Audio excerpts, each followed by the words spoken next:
Hey there, everybody. This is Kaylee McMahon, and we've got a special guest for today. Very excited for many different reasons. So Kata Walters is our guest name today. I'm going to let her introduce herself. She's got so many cool things that are very unique in the multifamily industry and in the real estate industry. And again, I won't do her justice. So Kata, I'm going to let you introduce yourself. Hi guys, thanks for watching. I'm from New Zealand. Originally, I've been in the States for 10 years.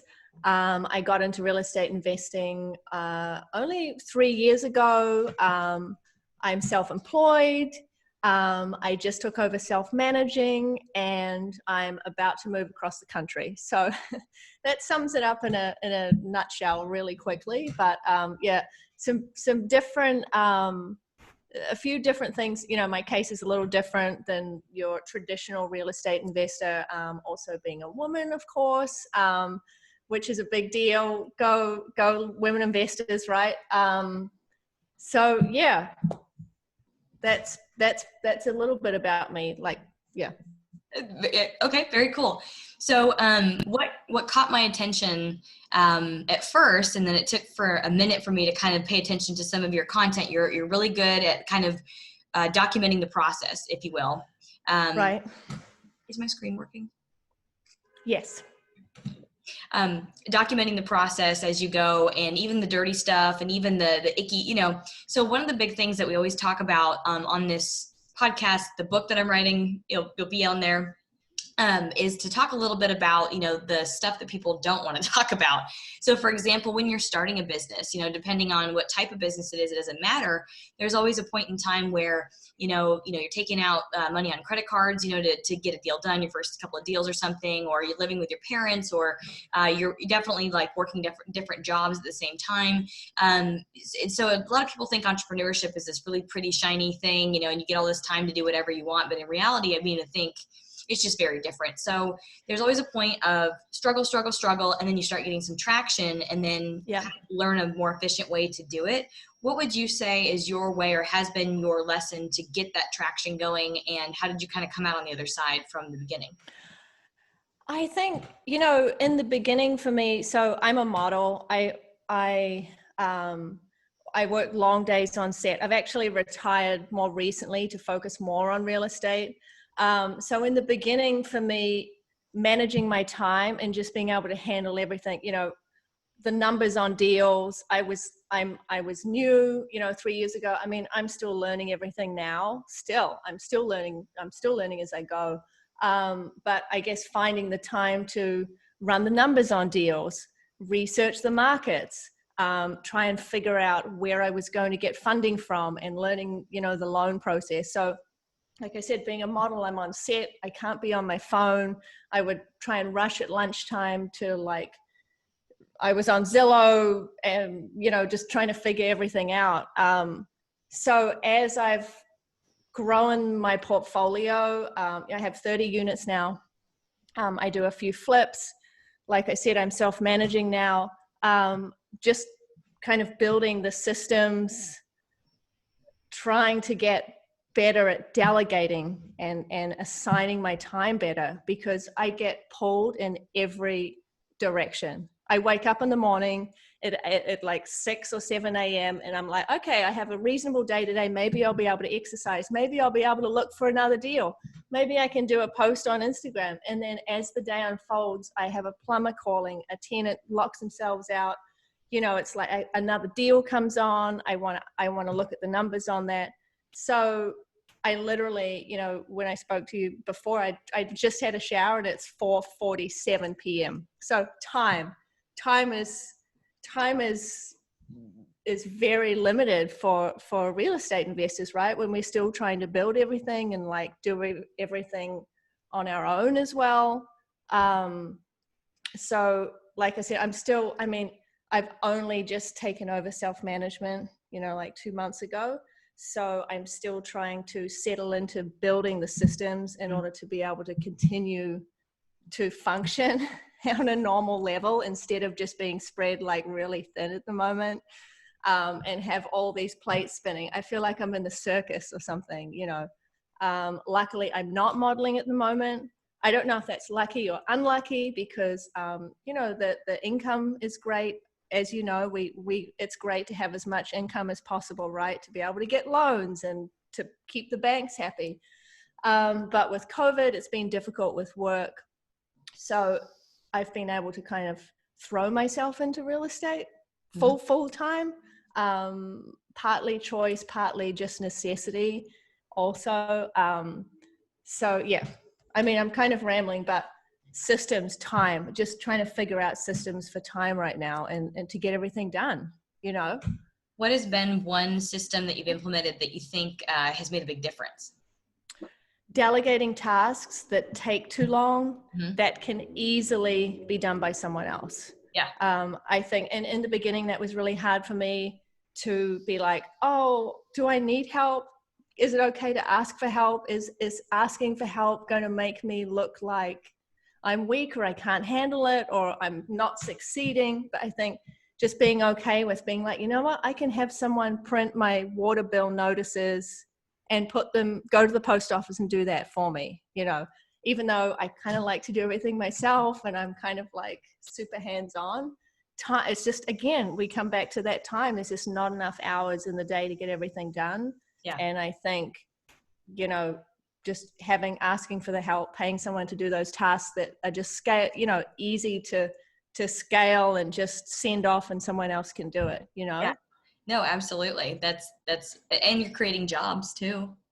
Yep. Small jobs, but it's a step in the right direction, right? Those will scale, you know what I mean? So I'm going to kind of veer from our traditional questions we usually ask because you've got kind of a lot of experience in just different areas and where you're at right now. What's cool is that we've had interviews with ladies who are just getting started in multifamily, ladies who are in Seattle and they only buy fourplexes. I mean, just different things, you know? So I think that what you're buying is kind of within a range, but each of them are different and unique. Yeah. So we asked that question in the beginning, you know, that hump you're getting over in your business, what's the biggest thing? And then kind of what's the solution to that? Because everyone's struggling probably with the same problem at some level. Yeah. Then the next question that we like to ask is probably what has been your biggest lesson? Biggest lesson would be, what's been my biggest lesson? I guess just not just taking people's word. Like, I don't know how to word it really, but I think especially in the beginning, I was very trusting and someone would tell me this is a great deal or, oh, the water bills aren't going to be much on that place because I have a place down the street, or, oh, I know the owner of this place. He does a lot of, he handles maintenance well. And the fact of the matter is, after I've closed on several properties, these things, I mean, yeah, it's just like people will say one thing, but I really needed to learn, and I learned that quite early on, just go deeper and do my own fact checking on everything, all the deals, you know, don't just trust that someone's going to have your best interests. I mean, it seems kind of sad, doesn't it? But I guess I'm also very trusting, and I'll have a conversation with someone and they'll tell me one thing. I'm like, oh yeah, that sounds great. I'm sure that's exactly how it is. But I've learned to really dig a lot deeper and really, you know, fact check everything that I hear and make sure that I understand. And if I want to see the water bills, I shouldn't just take someone's word that the water is that much. Do you know what I mean? Just kind of small things like that. Yeah. Although huge. I'm sure if we did this again in like a couple of weeks, I'm sure there's several lessons in the back of my head that I could share with the viewers that I know I've had a lot of lesson learning. Yeah. I just can't think what else straight off the top of my head, but that would be a big one. Big one. I mean, I'm guilty of that too. I mean, even still now I'm like, no. Even in my industry, it's getting smaller because multifamily, I don't want to talk about me, but basically I agree with you. And I echo that, you know, even now, unless I've talked to like 2 people who have had them do the work, and then that person has paid them, then I'll listen to them. Because I'm like, you know, did they deliver? Did you not pay? Like, you know, at the end, what happened, you know?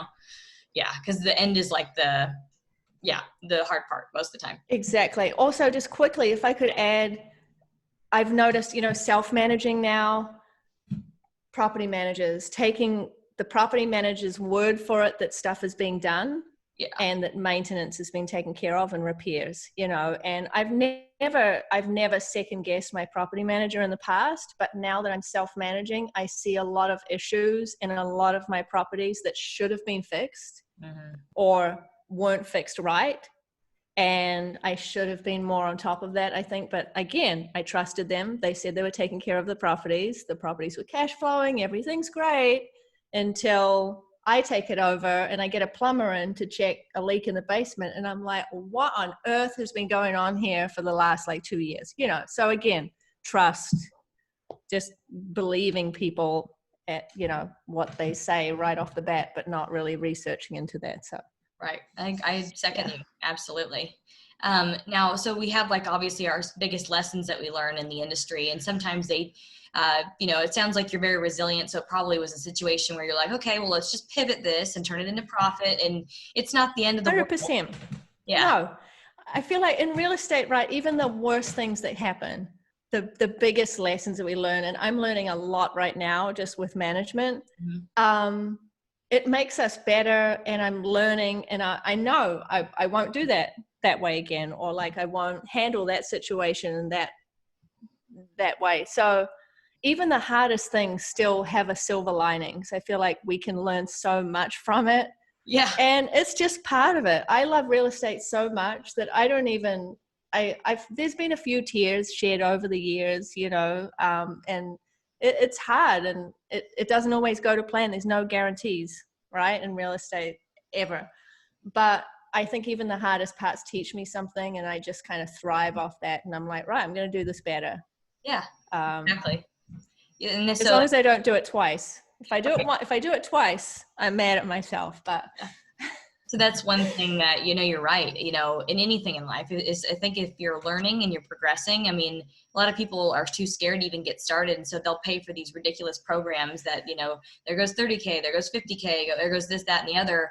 And honestly, the first deal that I ever screwed up, which was the first deal I ever did in single family, and then it turned into rental or whatever, long story short, was just that the price that I paid, which was basically a net 10 grand that I missed on estimating and whatever, is all it was. Right.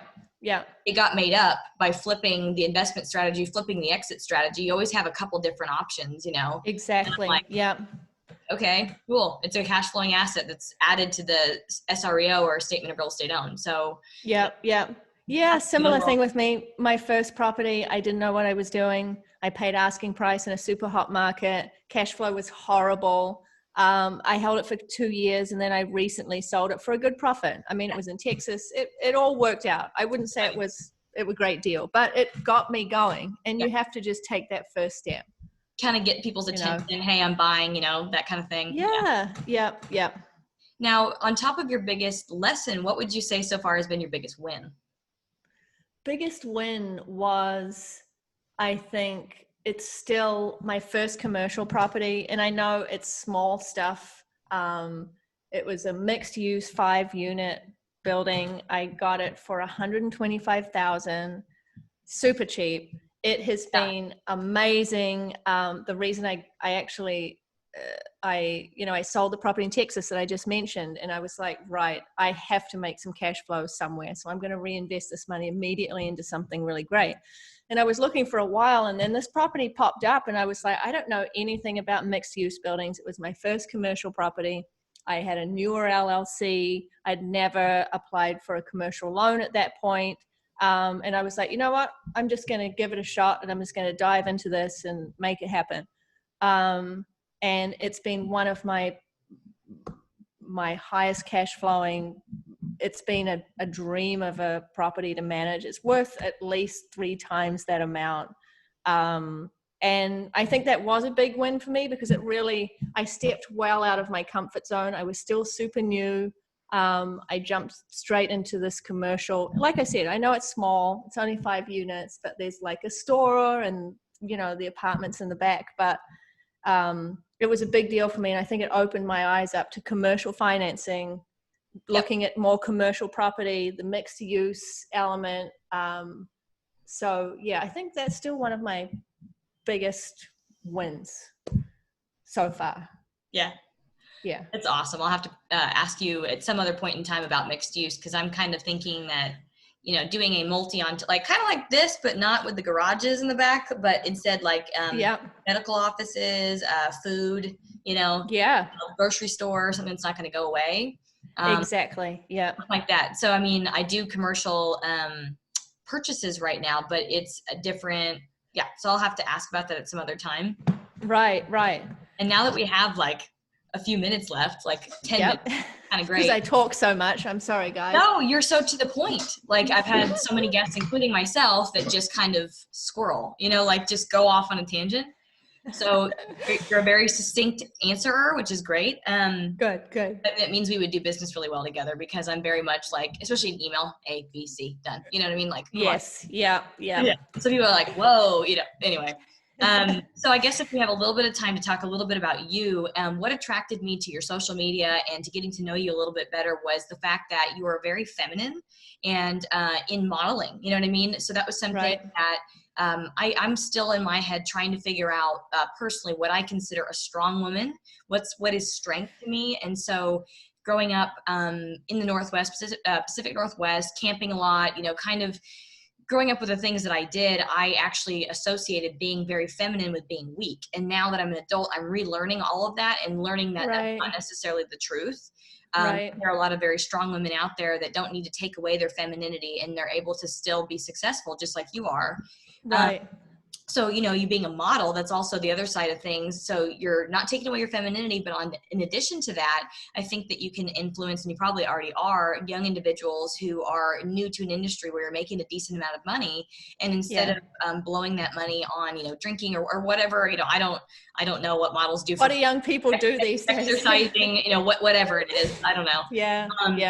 You can actually at least a portion of it and invest it into things that cash flow. 100%. Yeah. I see it every time when my investors start getting checks. They're like, all right, what else you got? You know what I mean? Because they don't have to work for it. It just comes to you, Exactly. So I really love that so that's all the things that attracted me to you.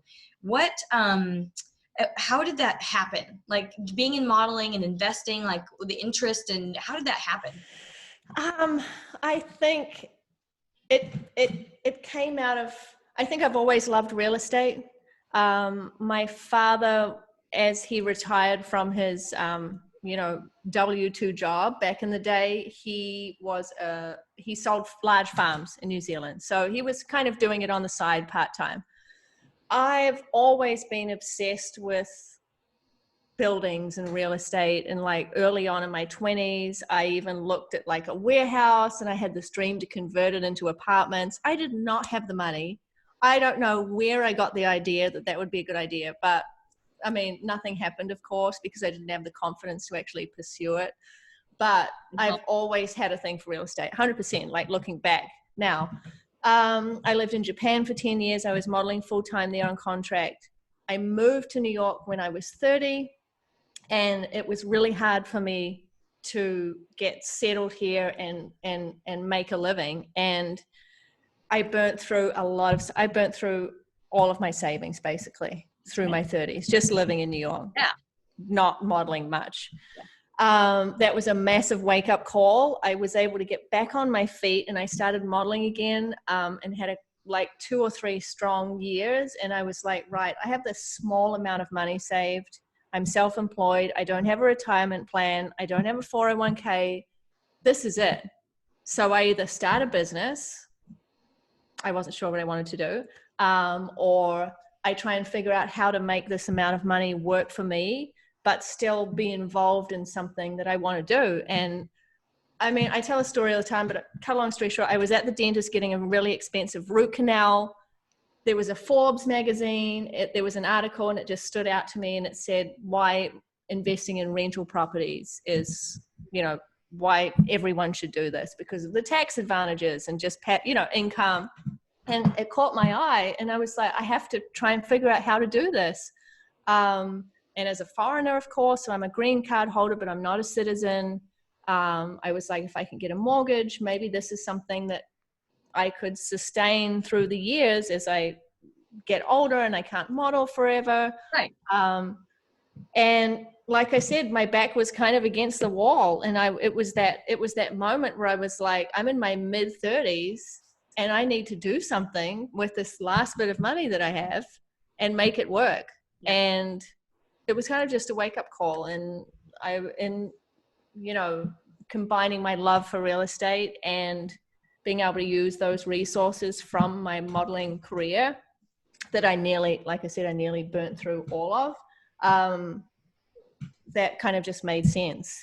And then I did one, and then I was like, I quickly saw how I could accumulate passive income. Not so passive at the moment because I'm managing, but nevertheless, I don't have to go into an office and do a 9 to 5, you know. So, I mean, again, the thing is, I wish I had known this sooner. I wish I'd had someone to help me get into real estate sooner when I had the money back in the day in my 20s when I was making money. I would love to be able to help other models get into real estate passively, because it's the best thing that you could do. So yeah. What would you say to your 20 some odd self that, you know, you're starting to ramp up your career, make good money, that you think, you know, maybe a diagram or something that you could have seen, or someone, you know what I mean? Like, what would you have used? Like if somebody that was you is watching this right now, what would you would have at least gotten your attention for a second?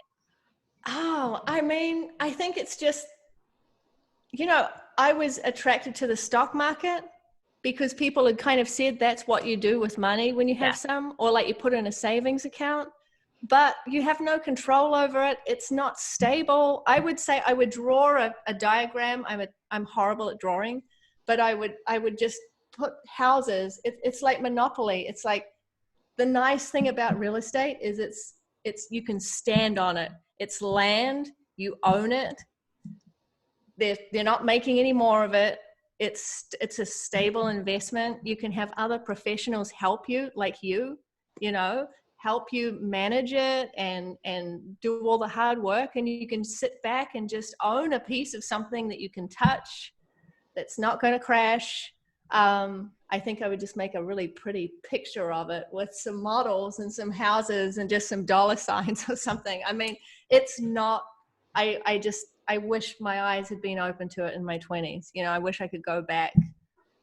Yeah, I was stubborn, honestly, putting myself in that age bracket or whatever, being in sales. I mean, I was really good at it, don't get me wrong. So that was why it was kind of hard to, kind of like, you know, modeling, you're good at it. You're like, well, what else do I need? I'm good at this, but exactly. it doesn't last And you're forever. like, so that's the other thing. Never hurts to have an extra $3,500 a month or another $10,000 a month. I mean, it doesn't hurt anybody. Yeah. Because you might break your leg, or, you know, like, who knows, you know? So I would have probably said, like, look at these individuals who are the wealthiest people on earth and what they're able to do with their money. You know, they're good point. Yeah. Have family offices and things like that are able to give back. And you can't give back if you don't have money, honestly. And you can't give back physically if you don't have the time to do it. And, you know, anyway, so it's the quickest wealth builder. I mean, real estate exactly. Not look over. 100%. Yeah. I used to think it was like a salesy thing, and I was like, wait a sec, no, I do sales like this. Yeah, no, and it's not at all. And I'm amazed at how many people don't understand. But I mean, when I first figured it out myself, I was like, am I in some kind of secret society? I'm like, why isn't everyone investing in real estate? The tax benefits, you know, I mean, it's just like an endless amount of amazing reasons why you should own real estate. I mean, it just kind of makes sense. But, you know, a light went off in my head, but like I said, it wasn't until my mid-30s. So that's unfortunate, but I'm making up for it now. Well, I know people in their 50s that have never gotten there. So, I mean, anyone who listens, you know, I'm trying to kind of poke it a little bit. For me, actually, when I went to Australia by myself and lived in a car for 2 weeks, like 2 years ago or 3 years ago, whatever it was, I read Rich Dad Poor Dad for the first time. And I was like, I mean, that was my first book. Exactly. Oh, okay. So you get 4 red houses and then you get the big green hotel. Oh, okay. Like I was great at Monopoly as a kid too. I'm surprised I didn't think more about that, you know. I hate playing Monopoly now, by the way. Yeah. Yeah. This train is taking 4 hours. Anyway. Exactly. Yeah. So yeah, I guess in the Rich Dad Poor Dad, it's actually kind of hard to grasp, especially if you're a really small kid or young kid. But they have a cash flow game that I've played, but it's kind of hard to grasp because some of your positions are you're an attorney, and it doesn't Right. be a certain profession. What they're trying to show you is the type of profession you have might be lucrative for what you're making that year, or like Right. your tax advantages are that year. But the one that at the end of it, it's playing comes out on top is the one that it's long-term steady growth. So even when Yeah. you see your net that you're making on a rental, if it's like, oh, I get 100 net, great, keep going. Um, Yeah.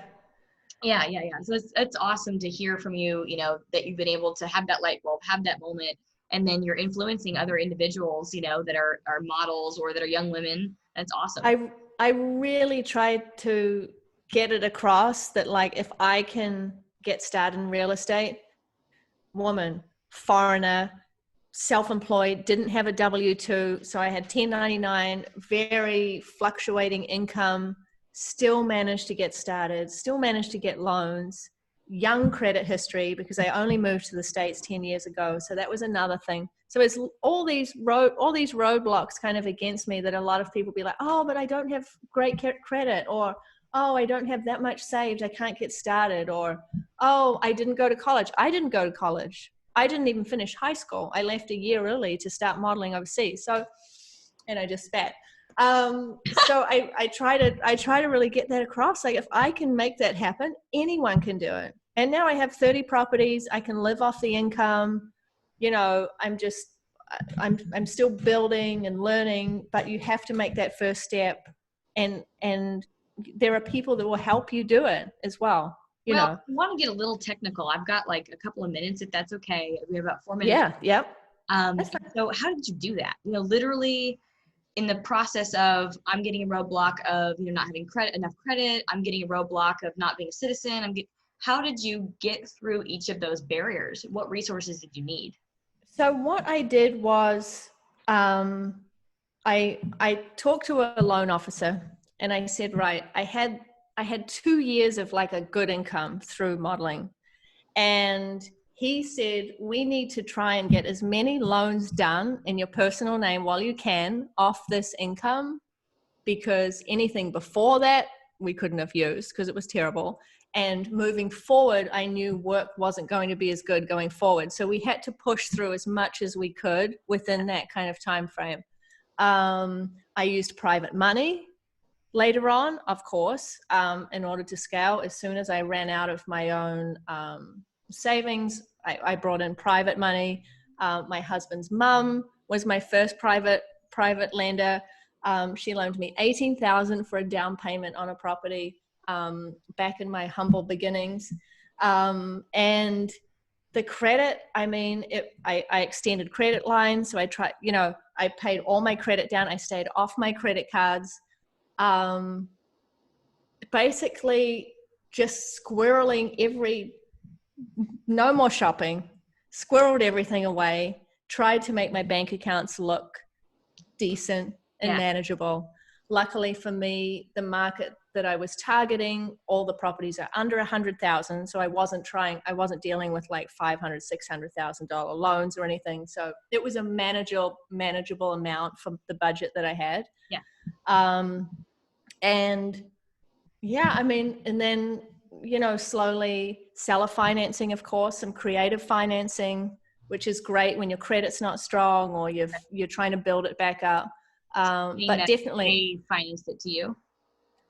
I'll buy a property, they hold the mortgage for me. Yep. Okay. So they don't run my credit in that way, and then it's not, it's just kind of easier when you're starting. So hey, I started that multifamily. I'm like, are they willing to sell or carry?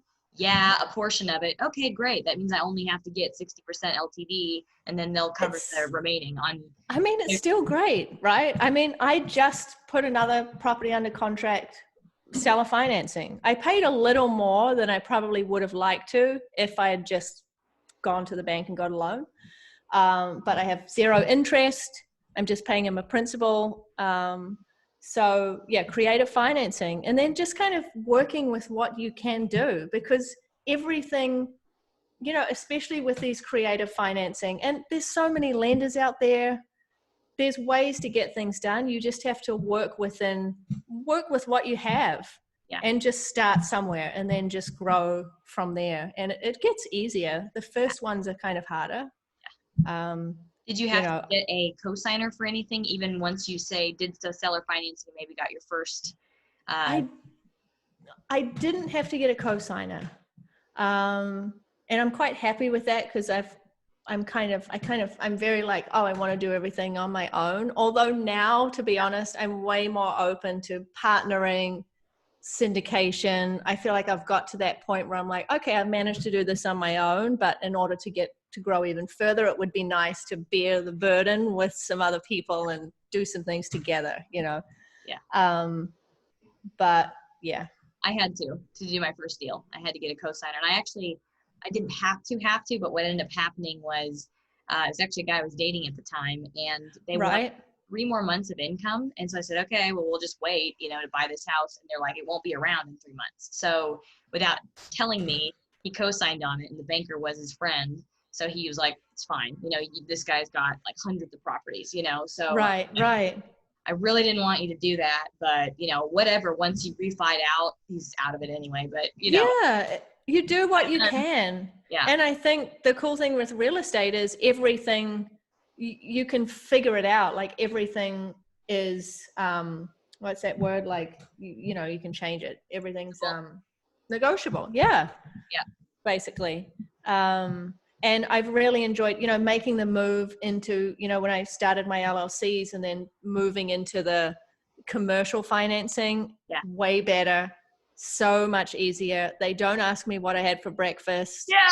And why were you gambling? It's like, what? Yeah, I know. And recently, my husband and I have owner occupied property under contract in California, and we're waiting to close on it. But I was just so drained by the underwriting process, and they wanted everything. And like, I really do not enjoy conventional financing.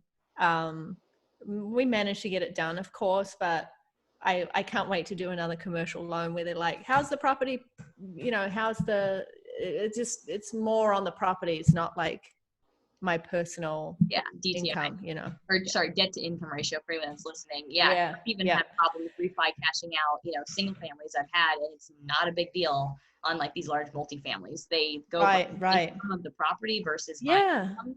And the way I structure my income, it goes in certain buckets like K1 income and things like that. So it doesn't look like I have income, but I have income, not taxable because of the way we're structuring it. So 100%. Same with modeling, like I had an S Corp set up for modeling to help with, all the self-employment taxes and everything. And so on paper, I was, all my expenses, I had to make myself look good. So I get to write all that stuff off, but like on paper, it doesn't look like I made much at all there for a while. So it is difficult with that. And, but you find the right banker. And I like working with smaller banks, local banks that are local to where I'm buying properties, because they understand better. So I always tell people, don't go to the big banks, like go and, try and get less down. I have a lot of people that come to me and they're like, oh, I went to Chase and they're making me put 30% down on this duplex. And I'm like, go to a local bank. Nothing against Chase. I love Chase. I do business with Chase, but not mortgages.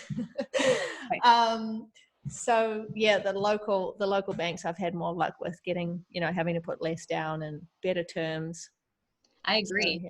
So for anyone that is listening or reading this, so if someone's got a question about going through the same things that you've already been through, kind of wanting to either learn from you or like shadow you or find more of your content to kind of, because you document the whole process, or like I try to. You do. And so for me, I'm in Phoenix right now, and we're going to go tour one of my properties here. We just had a big fire, so we're going to go. No. It happens. Whatever. Insurance. Nobody died, there's a $2 million check, right? So it's $2 million added to the valuation right there. So at a, what would be like closer to a 5 cap rate here. Cause it's really gotten compressed since we bought it. But, Yeah. so if someone needs resources, so what we're doing is touring that, with someone who does more of like 5 plexes, 18 plexes, whatever, and she's like, I want to walk one, something like Right. that, how could somebody get a hold of you or ask questions and be able to be respectful of your time? One of my favorite things is just helping people. So I try to at least every day respond to as many DMs through my Instagram. Yeah. Just kind of help people out, especially those interested in my market. Yeah. I'm not as experienced with other markets, of course, but I find most people kind of reach out as far as, I'd like to get into single family or the smaller multi stuff, or I'm interested in Syracuse, New York, which is where I invest.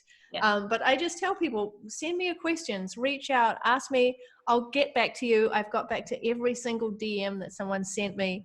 And I really try to set that time aside every day. It's part of my time scheduling. I'm getting better at it, to just help someone, because I didn't really have that when I started, and I realized I can make a difference. With the newer investors, just giving them that extra little push, or just a kind of a little support, a little hand on their back, like, you can do it. So I just DM my Instagram at the model investor, at the model.investor. And I'll get back to them and help them. I'm not on site often because I'm out of state. So I'm an out of state investor. Until I move to California, where I plan to hopefully do some flips or something, where I can finally have the dream of being able to drive on site and walk a property while it's getting done. Right now, it's not like I can meet up with someone and be like, let's go look at my rentals in Syracuse, because it's like 5 hours away. But as far as questions on how to get started, or like just advice, DM through the Instagram. It's the best way. We'll take care of everyone. You're awesome. Oh my gosh. Well, thank you so much for spending your time and your effort and your energy. I know it's spread everywhere right now. And so Can you tell? No. I mean, I was going to say, like, right now where I'm at, it's hot. So I'm just doing the bun thing because it's easy. And that's another funny thing about being a woman, in this industry. Like, for me, I mean, I don't wear any makeup. Like, Me either. Yeah, You've got great skin, by the way. Thank you. I've got my eyeliner tattooed on and my eyebrows tattooed on, and I don't do anything else, because it's just like, and then put your hair in a bun, because you kind of have to not play with the boys, but like, I have to have enough of my me time to work out and do the things I need. So, I mean, I'm going to cut the other time out of doing my hair, like. Exactly. I usually try and do my nails, but that's kind of fallen by the wayside at the moment. But I'm going to work on that. Yeah. That's what I should do for like sessions of someone who wants to sit down and, like, they say, pick my brain. I'm like, let's go get our nails done. Like, let's get your nails done. I mean, that's smart. You can't get a massage because it'll be too mumbled, but get your nails done. That's a good one. Get your nails done. I'm going to remember that. Multitask. I like that. Yeah. Well, I appreciate your time today. Thank you so much, for tuning in. You're on East Coast time. I'm on Pacific Coast time right now. I actually look forward to kind of following you some more and seeing a little bit of the progression, how it changes as this market changes, because that's always the next step to learning, is the market changes, Right. Yeah. It'll be interesting driving across country, heading over to the West Coast, but planning to still self-manage my properties on the East Coast. So I'll be getting up at like 4 a.m. California time, I think, just to take care of everything. But it'll be interesting, and I think I can handle it. We'll see. Absolutely. I'll keep you posted. Yeah, absolutely. Well, thank you everybody for tuning in today and for reading this chapter of our lives, and some really great lessons and some wins that we've had. And I look forward to seeing y'all either next week on the podcast or, next chapter of the book.